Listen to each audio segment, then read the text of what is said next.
Welcome to the Reese Report. I'm the mouth of North Andrew Reese, and I am back with my wife, Michelle Reese. This is a new episode of MichYELLING, and she has something to say. So get ready because three, two, one, the rant begins. Okay, listen. I need everybody to shut up about my man Ronaldo. I can't take it anymore, and I can't take the negative conversations happening about my team. Let let's just start from the beginning, okay? I understand that Messi is a wonderful player. He's gorgeous and all of the wonderful plays and all of the scoring and all of that. But you see, Ronaldo's the GOAT of the people, okay? Not of the system, not of the FIFA, not of whatever financing. He is the GOAT of the people. He is a true rags to riches story. The man literally started with nothing, and out of sheer will and against the odds, he made himself a success. Okay? He put our team on the map. He put our country on the map. Okay, yes, Portugal has a very rich history that we could go into, but truly and honestly, I think he single-handedly increased tourism. I really do. He's the reason why there are people across the globe from all different places that are fans of Portugal, not just because we're a great country, but because he's fantastic. He's also an amazing human being who does good things in the world. He doesn't just take his success and indulge himself and his immediate friends. He likes to actually do charity and not for the sake of media. If anything is reported, it's because he can't fart without there being a camera in the background to say something. And it doesn't matter if he scores 2 goals in a game because we're going to talk about the fact that Messi scored four. Then it's not good enough that he had a 0-0 with Colombia. Actually, let me go back. That Portugal had a 0-0 with Colombia. Last night, we were having a conversation around the campfire with some friends. And I think that we need to take a moment to say Colombia's a really good team.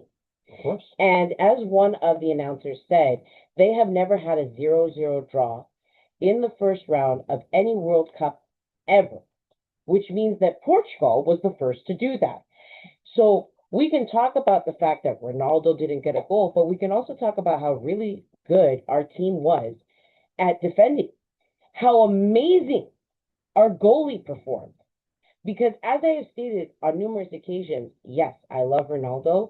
He is amazing in all ways. We are still a team, and it does matter what we do as a whole. Okay? I just I think he can just literally do nothing to satisfy people. When he was younger and he got the ball often and was a runner and would do his little Tweedledee dance with the ball, everybody called him a ball hog. He didn't share enough.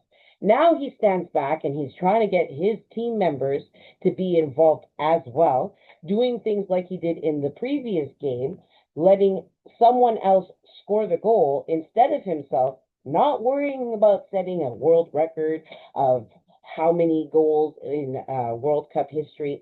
No, he stood back to make sure his team got a goal. Okay? But it's not enough. It's never enough. It's never enough. I have bad news for you. The man breathes that. Whenever he's told he can't do something, whenever the odds are no Ronaldo, you know what it does? It gets him riled up. It gets him wanting that fight. And I can't remember the announcer's name. Another one previous game had stated there's nothing, okay, more threatening than Ronaldo when Ronaldo didn't score a goal in the previous game because he doesn't need the media. It's just an extra drive. He doesn't need his wife or his friends to tell him he didn't do a good job. He doesn't need his teammates. He doesn't need his coach to tell that. He's going to go home and he's going to rip himself apart and he's going to go to the gym and he's going to do what he's always done, take his raw talent, and he's going to build himself like a well-oiled machine, a 41 or 42-year-old man with the body of a 26-year-old, abs that you can grate cheese on. And I swear to God, if I threw a boulder at his ass cheek, it would probably crack the boulder in half. That's how fit this man is. You don't understand, guys. If you really hate Portugal, stop talking shit about him. Because you're just driving him. And that's my piece. Shut up. Do you have, what are your expectations when they play Croatia on Thursday in Toronto? I always believe my team will win. I always believe in my team. As I stated last night as well, I think that not just with Colombia, I think with every single team that's in the World Cup, we need to stop these ridiculous statements of, ooh, it's just Uzbekistan, or it's just France. Every team there had to qualify to be there, and therefore every team is a threat, and every team should be deemed as such. Upsets happen, okay? And I love me an underdog, and that's why I love my team, because as much as some people will sit there, look me in the eye, and tell me how good my team is, they'll also go on to tell me about all the reasons why we're not going to win, how we've never won a World Cup, how we don't even have a single one. Everybody starts with none until they get one. Okay, there was a time Italy had none, and now they have four, but they're also not in the World Cup and they haven't qualified in a while. I hope they come back. I do.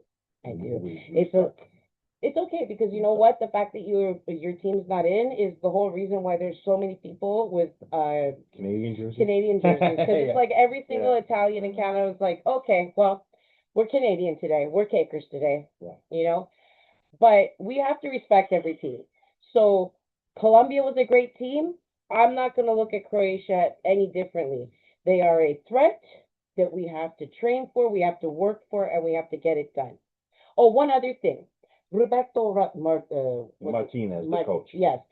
Bro, you want to tell me exactly what you're doing where Bruno Fernandes can't get anything happening in 2 out of 3 games?